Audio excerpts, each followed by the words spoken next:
तर एकीकडे जरांगे हे निघालेले आहेत सागर बंगल्याच्या दिशेने, मुंबईच्या दिशेने। मी काही झालं तरी सागर बंगल्यात जाणारच, फडणवीसांच्या दारात जाणारच, असं जरांगे यांनी म्हटलंय। तर दुसरीकडे कार्यकर्ते मात्र जरांगेंनी आधी उपचार घ्यावे आपल्या विनंतीवर ठाम आहे। मराठा आंदोलक वीरेंद्र पवार आता आपल्या सोबत आहेत। वीरेंद्र पवारजी, जरांगे यांनी फडणवीसांवर गंभीर आरोप केलेले आहेत। मराठा समाजातील एक घटक, आरक्षणाबद्दल सतत आवाज उठवणारे नेते म्हणून तुम्हाला काय वाटतं या सगळ्या आरोपांबद्दल?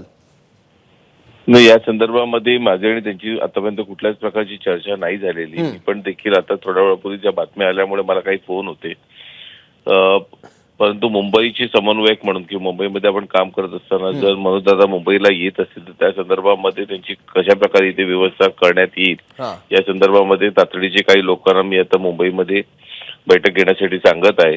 कारण जी परिस्थिती उद्भवली ती अचानक आता त्यांनी जी उपस्थित केली आहे त्या विषयावरती आहे।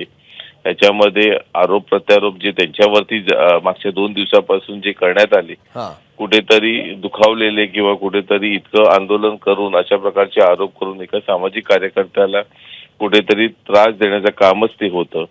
कुठेतरी उद्विग्न ते त्याच्यातनंच झालेले आहेत।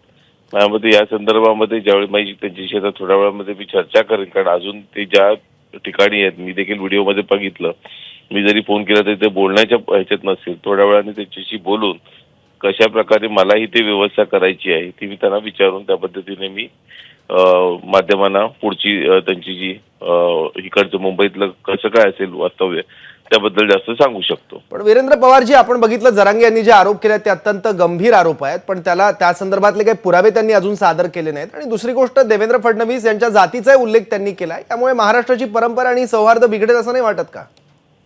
नाही, मी तुम्हाला ते सांगितलं, माझं आणि त्यांचं या संदर्भामध्ये कुठेही चर्चा झाली आणि मी देखील पाहिलेलं नाही। त्यामुळे असं एखाद्या जातीवरती वगैरे आम्ही मराठा समाजातला कधी असा आरोप कधी केलेला नाही। त्यामुळे त्यांच्याशी बोलणं झाल्यावरती मी अधिकच त्याच्या संदर्भामध्ये बोलू शकतो, कारण त्यांचं वक्तव्य आहे, त्यांनी काय विषय धरून बोलले त्या संदर्भामध्ये देखील त्यांना विचारणा करून मी त्या संदर्भामध्ये त्यांच्या वक्तव्याचं स्पष्टीकरण सांगू शकतो। ठीक आहे वीरेंद्र पवारजी, ते मुंबईच्या दिशेने निघाल्यात, त्याला कारण आहे सागर बंगल्यावर ते जाणार आहेत फडणवीसांच्या दारात। तर त्यांच्या या भूमिकेला तुमचा पाठिंबा असणार आहे का? तुम्ही म्हणत आहात की ते जर मुंबईत येत असतील तर आम्ही स्वागत करू।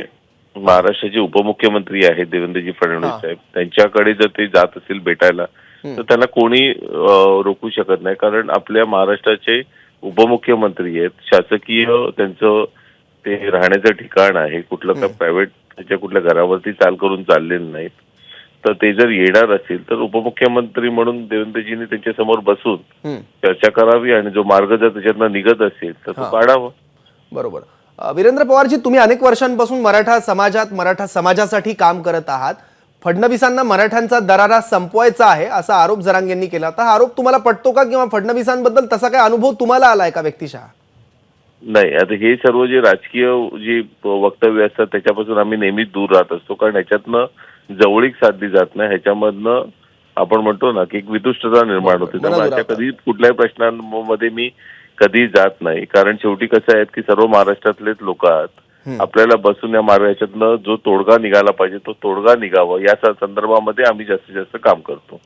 ठीक आहे, धन्यवाद वीरेंद्र पवारजी आपल्या या प्रतिक्रियेबद्दल। तर मराठा आंदोलक वीरेंद्र पवार आता आपल्या सोबत होते। जरांगे जर मुंबईत येत असतील तर त्यांची सगळी व्यवस्था करण्याचं नियोजन आम्ही करू असं वीरेंद्र पवार यांनी म्हटलंय। आणि जी वक्तव्य आणि जे आरोप केलेले आहेत त्याबद्दल मी काही बोलणार नाही अशी प्रतिक्रिया वीरेंद्र पवार यांनी दिलेली आहे। एबीपी माझा, उघडा डोळे बघा नीट।